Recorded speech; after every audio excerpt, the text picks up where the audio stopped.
guest very shortly. Let me quickly acknowledge the sponsors that we have for this show: Bed, Borrow Awake, Purified Water, Shield Acrylic Paint, and Adonko Next Level Energy Drink. Thank you so much for partnering GTV for this breakfast show. Quickly, let me get right to it. Today, I'm hosting the Honorable Minister for Information, who is also the MP for Oppong, Honorable Kojo Oppong Nkrumah. Welcome. Thank you, Thelma. How Very are you? nostalgic time for me, sitting across from you again. It's good to see you. Pleasure to have you join us. We used to do Ask the Info Ministry at the height of the pandemic, and you had the opportunity to answer a plethora of questions from the public. And we Today, are very grateful for the opportunity.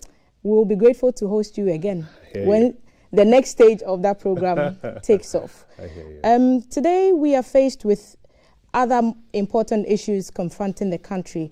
And I'd first like to pick your thoughts on the mid-year budget review, which the debate will be starting in Parliament this week and also across other platforms. The Finance Minister came to Parliament and for the first time said he did not want any extra money. We know that the revenues that government was expecting to do all the things that it wants to do was not able to be raised. 28 million out of 32 and a little extra. If we are not getting as much money coming in as we expect, how do we expect to do the exact things we intend to do if the money is not up to what we expected it to be? I cannot start without acknowledging what I'm seeing here. this lovely set. Yes, this lovely set and this new breakfast show that you guys have put together. I want to congratulate yourself, the team and management for what I believe would be a major shake on the television landscape, and I can only wish you all the best as you take the standard higher by that. 86 years is it's an achievement, and to still be defining the pack is something which you celebrate. And the fact that we know what your favorite song is, and we played it to introduce you. So at a point I was wondering. No, but the mid-year review now is a matter of law. You would recall that until about 2015, there was no compulsion on a minister responsible for finance to come to Parliament for a mid-year review of the budget. It was only as and when he or she thought it fit. Now, with the Public Financial Management Act, you are required at the middle of the year to come report on the performance of A, the fiscal framework, and B, the economy proper. That's what we all, look at back in our homes and villages, how it is translating into our own lives. The practice has been that because at first there was no compulsion, and that the only time the minister will come is when he actually needs money. The expectation is that when a minister comes for mid-year review, then he's about to ask for some more money, either to be raised or to be spent. But I think as this new culture based on the PFMA rolls out, we'll see a lot more instances of ministers coming to Parliament to report and not necessarily change the fiscal framework. By saying that he wasn't here for extra taxes or for extra expenses, essentially what he was saying was that A, the fiscal framework that was put in place at the beginning of the year, which was that we'll raise X amount of money, borrow Y amount of money, and together we'll have Z to spend, he wasn't moving from that. He wasn't moving from that because unlike in 2020, where we were hit by a factor that we could not predict, which was COVID, and therefore we had to adjust the fiscal framework, as you were entering 2021, you had a fair idea of what was going to be occasioned in the year. And so you were able to program your revenues, borrowing and expenditure properly. And that is why he believes that he does not need to raise extra resources. We are a few percentage points behind our target, 28 to 32. That's about 97 plus. We're just a few percentage points behind our target. And in terms of expenditure, we are on track with expenditure as well. But you hit the nail right on the head. If you decide not to just look at the target of 32 and say, oh, we're about 97%, 98%, close to 32, so all is hanky-panky, and you rather look at what we call the taxable capacity, then you would agree that we have a challenge in this country. The OECD says that for a country like ours, a lower middle-income developing country, our tax to GDP ratio should be about 24, 25%. Currently, we are doing about 14, 15%. So yes, you are right, about 10% of GDP is not coming into the national kitty. A GDP of close to 400 billion, that's about 40 billion. Imagine what 40 billion can do if it comes into the national kitty. And the Ghana Revenue Authority has started a lot of work aimed at closing the gap. They are finding out, for example, and they presented at the ministry last week, that there are about 33,000 professionals, doctors, engineers, lawyers, accountants, 33,000 of them who are not known to the tax system. And they know this because these persons have national ID now, but you can't find them on the tax database. Imagine those that don't even have national ID. But a minimum about 33,000 professionals are not known to the tax system. They also showed us data that demonstrates clearly that about 80% of all our taxes are coming from the Greater Accra region. Yet if you look at the GDP contribution from the 15 other regions, it is quite clear that there are many regions that are not paying their quota. So you are right, you hit the nail on the head. About 10% of GDP is not coming in. We can excite ourselves by looking at the target we have set, which is a 14-15% target, and say we are almost there. But if the potential is 25%, then maybe we should be stretching ourselves a bit more, because again, you are right, when we do, then we'll have more resources to fund more of our development programs, and we will not have to borrow as much. The minority says the move is not part of efforts to restore fiscal discipline, as you claim, and they use certain words. They said, at least from the minority leader, you don't drain. Response to that? I think he's hitting the same that we are hitting. That if the calabash is empty, then what you can drink from it will be very limited. And I think what he's saying is that if all we are raising as a country is 14-15% of GDP, then our expenditure, what we are drinking, is limited to this 14 or 15% of GDP. And I guess that's the same point I'm making. The reality is that in the last decade plus, that's what we've been doing. Average 14-15% of GDP, even when my good friend, the Honorable Haruna Idrisu, and his team were in power. There's a structural problem that exists in our tax administration system, which structural problem we have to confront. And it's not an NDC or NPP problem. It is a problem that we all have to be honest and face up and confront and ensure that we're able to move from 14-15% of GDP, which is what he describes as the empty calabash, to the about 25% of GDP. If we don't, we will always be limited by the little water in the calabash. I don't disagree with him.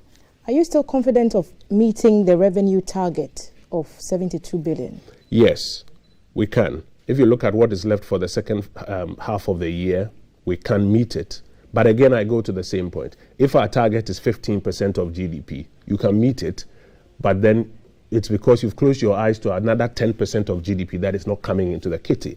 And that is what we all have to brace up to. How do we then get to a point where we are no longer just targeting 15% of GDP and meeting that target, but we're probably targeting 20% of GDP and meeting that target. So then I'll follow up and ask you, on what do you rest that assurance that we will meet the target and the plan that we've rolled out in the budget at the beginning of the year will come to I mean, if you life? look at the trends of what should have been done by this time of the year, which is essentially what has, in fact, we are a bit ahead of the average. If you look at the average of what we would have done by the end of June, when the Ghana Revenue Authority presented the report, we're a bit ahead of the average. And if you look at what is outstanding for the last 5 or 6 months of the year, they are comfortable that we are on track. Also, there are a number of initiatives that have been rolled out that are aimed at getting some more compliance. That's how come they knew that about 33,000 people are living, working. These are professionals living, working here in Ghana and are not known to the tax database.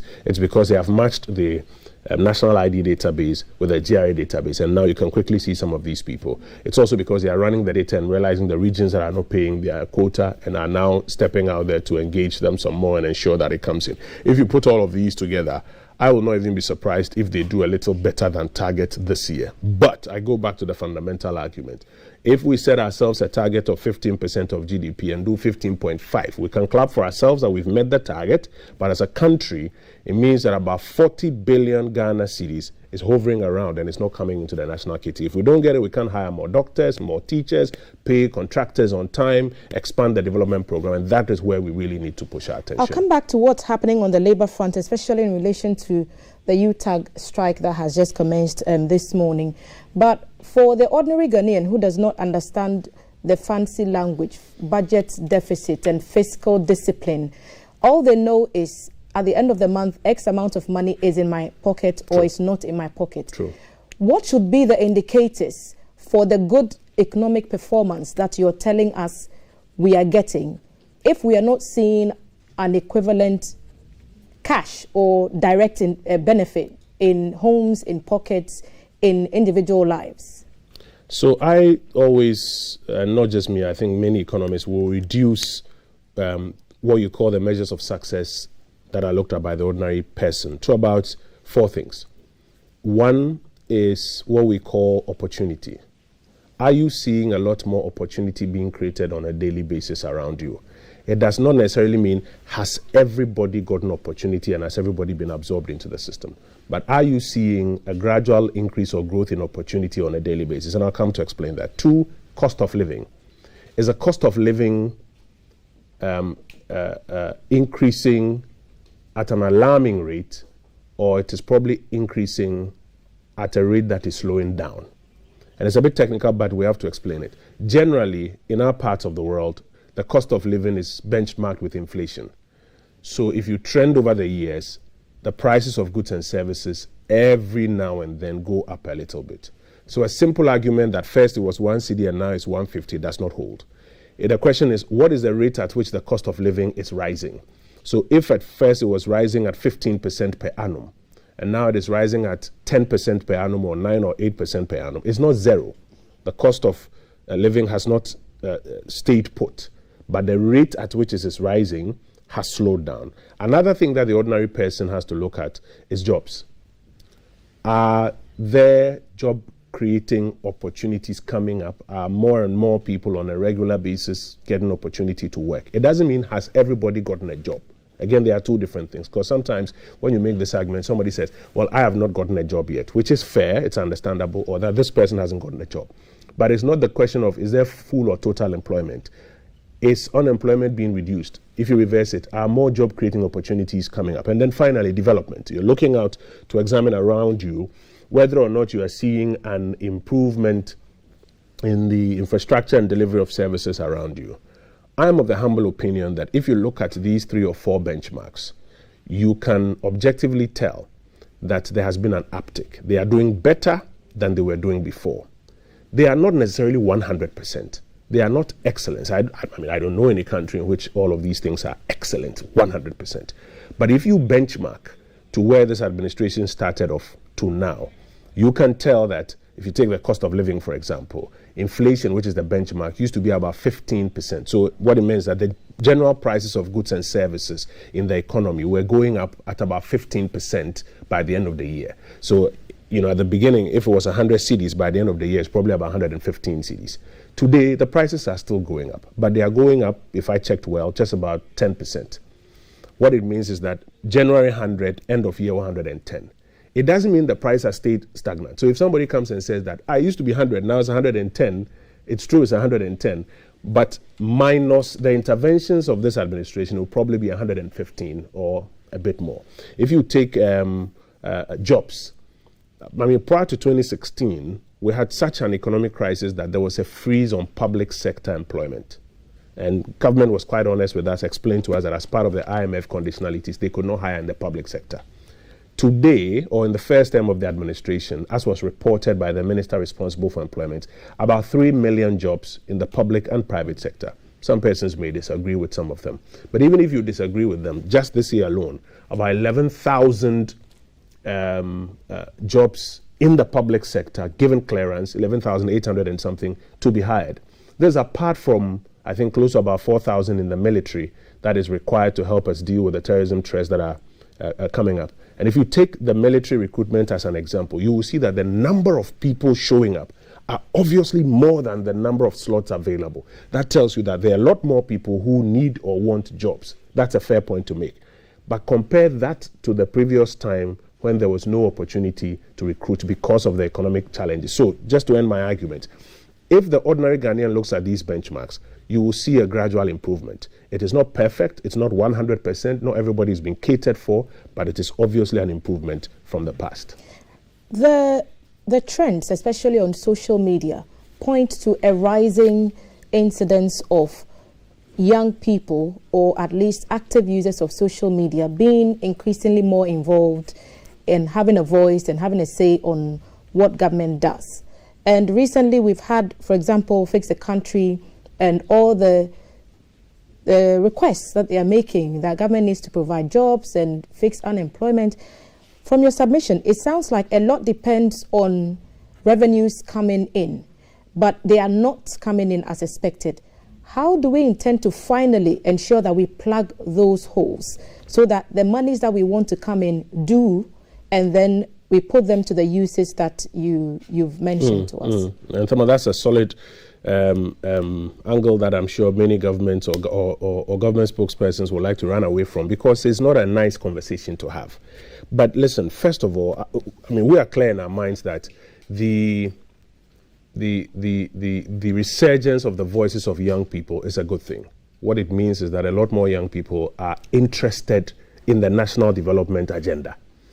There used to be a time when you find a lot more young people, if you check the trends, were more interested in some other things on social media. And today I think it's heartwarming to see that a lot more young people are interested in the national development agenda.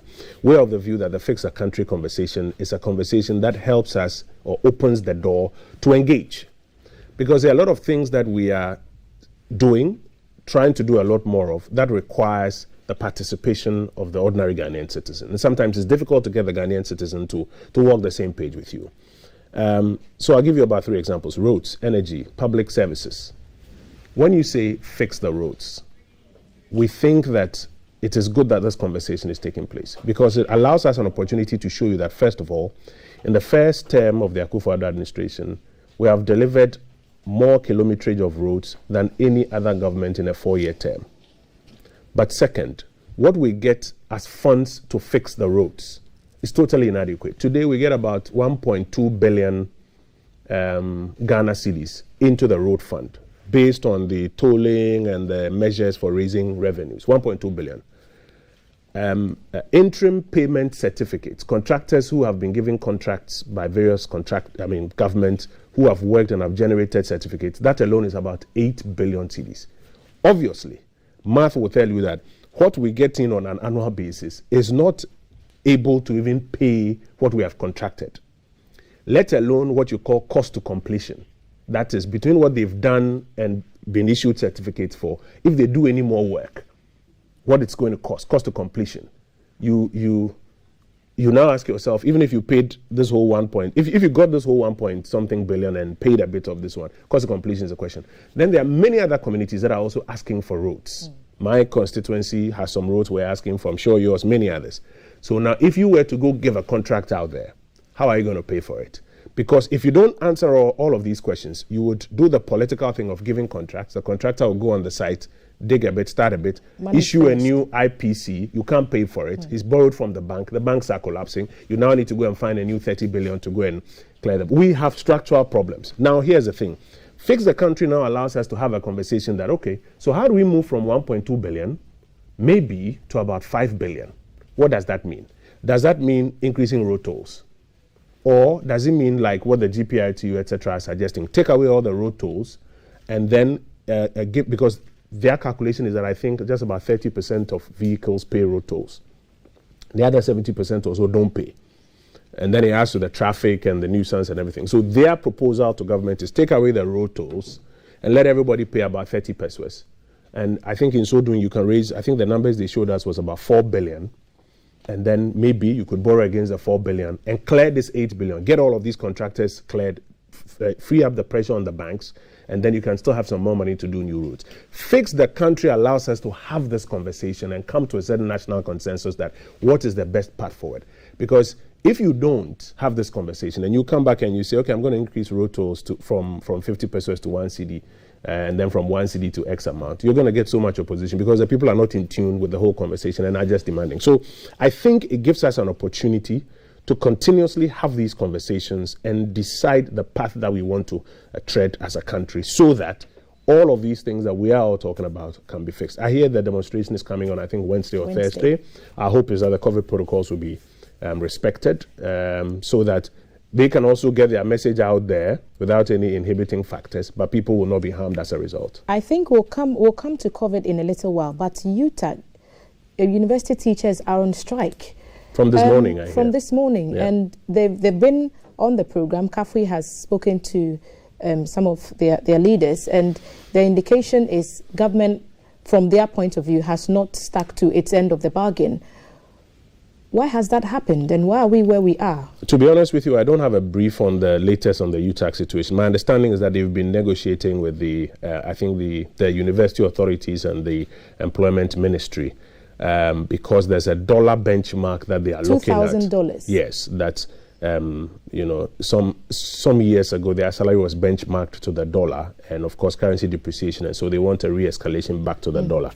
I'm sure it's a conversation that different people look at in different lights, but whatever it is, in the end, it will be important for some sort of compromise to be reached between the state and UTAG on what is a fair price point and what the national kitty can afford at this point in time, so that we get them back in the classrooms or in the universities for academic exercises which have suffered because of COVID to continue. And this has come on the heels of recent agitations from public sector workers, CLOG-SAG, over the increase, 4% sometime, 15% of some premium, and all that conversations are still ongoing. It seems that the labour front is not very peaceful at the moment. Until all of this, I was under the impression that there was a lot of industrial peace, because as I listened, I think even at the May Day celebration to the TUC bosses, as they explained the kind of engagements and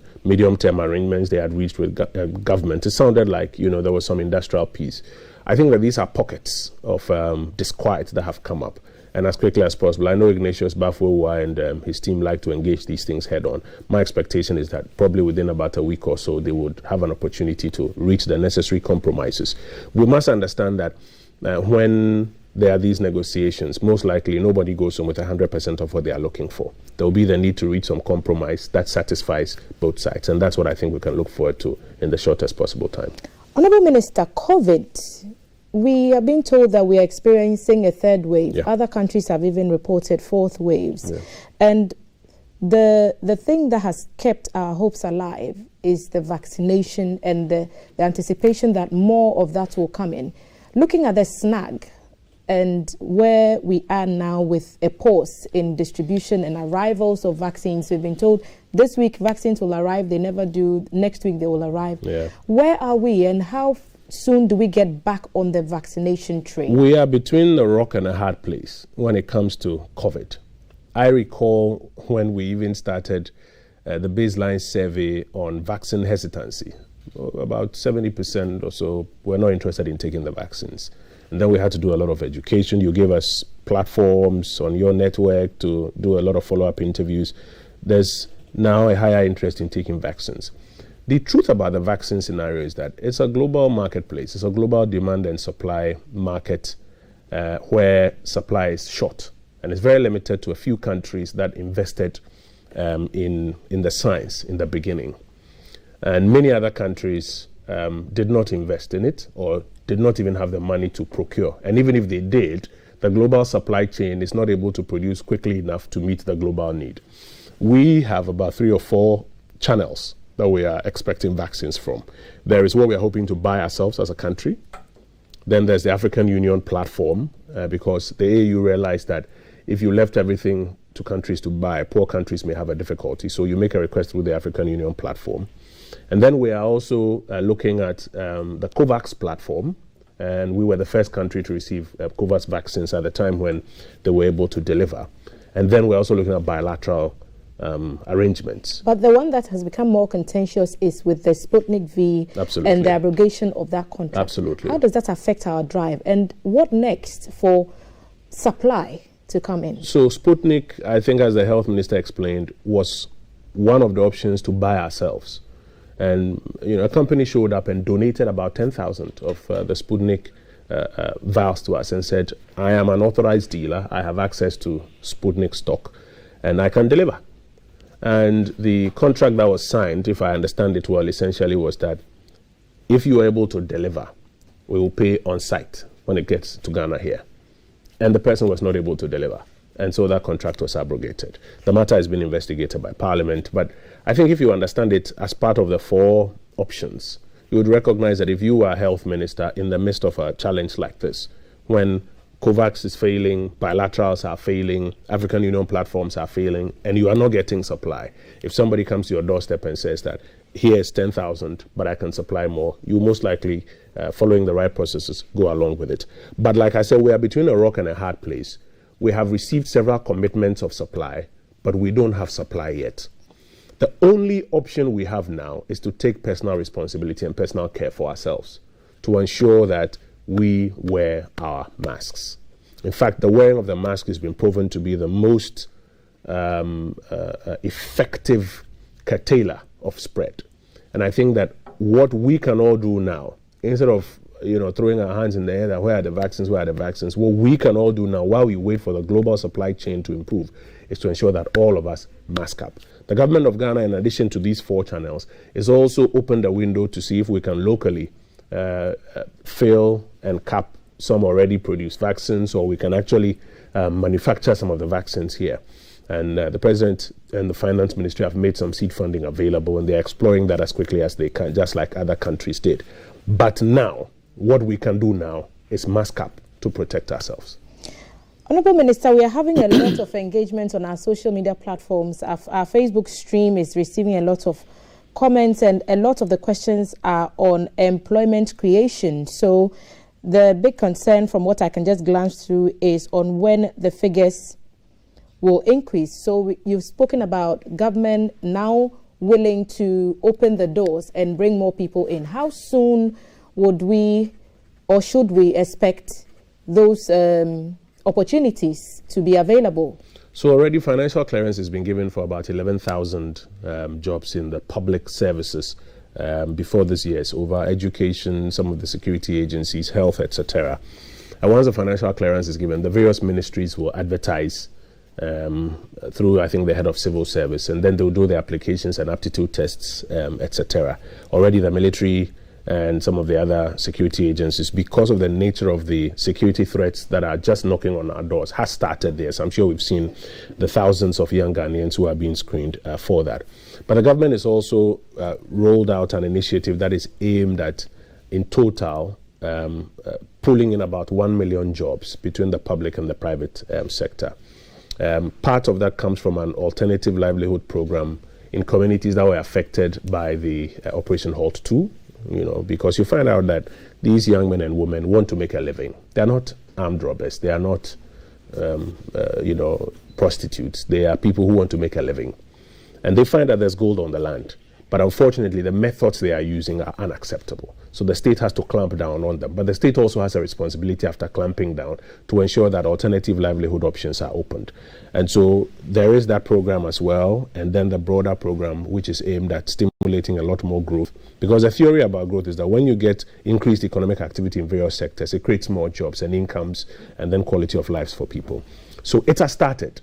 But I guess what we need to do is to pull in a lot more resources so that we can quicken the pace at which it is happening. I was going to pick your thoughts on where we were with the payment of allowances or salaries to the spouses of the president and the vice president. But I realized I would not have a lot of time. So maybe I'll give you a few minutes. No, let me quickly touch on that. Very quickly. So it's something that has been done from 2001, because the state has always believed that the spouses of principals must be supported on a quarterly basis with an allowance. It's been done from 2001, but the Ya Ntiamwa Committee for the 7th Parliament was of the view that there was no legal framework around it, and so captured it in its report and brought it to Parliament, and Parliament approved it, and then it was paid. But unfortunately, in this country, with all this misinformation and people's penchant for fake news, a lie was told that the president had instructed that his wife should be paid a salary, which was totally not true, and it generated a lot of public. But are you looking to, now that the public has shown interest, to maybe go into a national dialogue or to promote platforms where people's opinions can be collated? I am personally expecting that the media and civil society groups will promote these platforms for that conversation to take place, because as at now, there's no legal framework around it. Some of those who were paid have returned their funds, others have not. So you now have this checkered system where some have returned it, others have not returned it, have closed their eyes as if nothing has happened. and the public has moved on from the conversation, the media has moved on from the conversation, and it's still lingering. This country needs to take a decision at some point. Do we want to support the spouses of principals or not? And I think that the best placed persons to do it will be media, civil society. Wherever the country decides to go is a good thing. My joy at the end of it is that the lie that was told eventually was exposed, that the president never instructed that his wife and the second lady should be paid salaries. It's an existent practice that did not have any legal framework around it. And between the Ya and Tiamwa Committee and Parliament, we sought to put a legal framework around it. Honorable, every media house is your baby in this country. The AG told us in Parliament that there's no docket on Ahmed Swali's murder in front of him. Yes. And as members of the media fraternity, we find that very worrying. Yeah. Are you going to pursue that, or have you taken steps to make sure that whoever is in charge of it? We have been pursuing it literally on a quarterly basis through the ministry responsible for the interior. And it's important that we explain for people to understand. Investigations are conducted by the police CID that reports to the Minister for the Interior. Every quarter when we have a review, it is one of the things that between myself and the Honorable Ambrose Derry, it remains on the list. What is the status? And police investigation is what is supposed to complete that. It is when police get to the bottom of their investigation, then a docket can be constructed that X or Y or Z person has been arrested, charges have been preferred, and so they want maybe AG's advice, or it's been prosecuted and they want AG to follow up. So AG is right in saying there's no docket, but there's no docket because police CID has not completed its investigation. The reality is that the information is out there. People know what happened. Those people, and we need to encourage, to make that information available to the police so that they can complete their investigation, and based on that investigation, then they can prepare a docket for prosecution. But it's something that remains on our cards because we don't like this environment where every now and then, genuinely, you'll find some, infraction on the rights of a journalist to practice his or her trade. It's a space that needs to be cleaned up. That's why we set up the Office for the Coordinated Mechanism on the Safety of Journalists, which has started working, which has led to the resolution of some matters, like the CTFM matter, for example. Yes. So we are doing our best to deal with the situation, but some help by making direct information available to police CID will be appreciated. So I'll circle it all back to the economy and how COVID has hit us hard, and we are all really struggling to pick up the pieces from where we were possibly in 2019. What's the immediate plan for economic recovery as we hopefully look at a post-COVID era? This is an economy that came down to about 3.4% in 2016. 2017, 2018, 2019, because of the government's effort to A, fiscally consolidate, and B, fund growth, we got to average 7%. That's how come you are seeing more jobs and all of those things coming up. COVID took us to about 0.9% by the end of 2020. This year, as we started rolling out the recovery program is known as the Ghana Cares or Batampa program. As we started rolling it out and funding the things that ought to be funded, including 11,000 jobs and other things we're talking about, quarter one growth is already 3.1. The IMF is predicting that we'll end the year at 4.5. We are saying 5.1. We'll see where the pendulum swings. But by following the Ghana Cares or Batampa recovery program, we, in all humility, believe that we can reignite growth gradually. And if you get an economy that is growing 7-8% a year, even for the next decade, check with China and the countries that jumped from third world to first world within a generation. That's the kind of growth that you need. Average 7-8% for like a decade. That is where you can create a lot more opportunity to pick up the coming generation, and people's quality of lives can begin to improve. It doesn't mean that in day one, everybody's problems will be solved, but you need to stay on that trajectory. So we have a clear program. We are funding that program. We have a problem with debt sustainability currently because we've had to borrow unprecedented money because of COVID. Revenues were not performing, you still had to fund. And so we have to do that at the same time, reducing our debt burden. What does that mean? Improving domestic revenue. So this 14-15% target that we are meeting may be good, but we really have to confront the beast. When we are in the village and want to build a small market or a shed, everybody pays one city. That's the kind of mindset we have to bring to the national level, that we have to move from 14-15% of GDP to 2025 so that we can bring the debt burden down, but still have enough resources to fund that 7-8% growth for a decade or two and get some more quality of life up. Honourable Minister. Yes, madam. We need more time. We'll make more time. I'll hold you to that. I hear you. Thank you so much. Thank you so much, and spending time congratulations once again. We are very, very happy to do this. Make Ghana proud always. I've been having this engagement with the Honourable Minister for Information, who is also MP for Oppong, the Honourable Kojo Nkrumah. Thank you so much, sir, for coming on the show. He's responded to some of your questions. I saw all the messages that you were sending us on our Facebook stream. We couldn't go through all of them, but hopefully we'll have the Minister again with us to answer a few more of your questions as well. Stay with GTV Breakfast. Up next, my colleague Valerie is seated to give us the lighter side of the show, and they'll bring it all down and make sure we have a bit of an ease into the morning after all the hard talk we've done so far. Stick and stay. We'll be back after this break.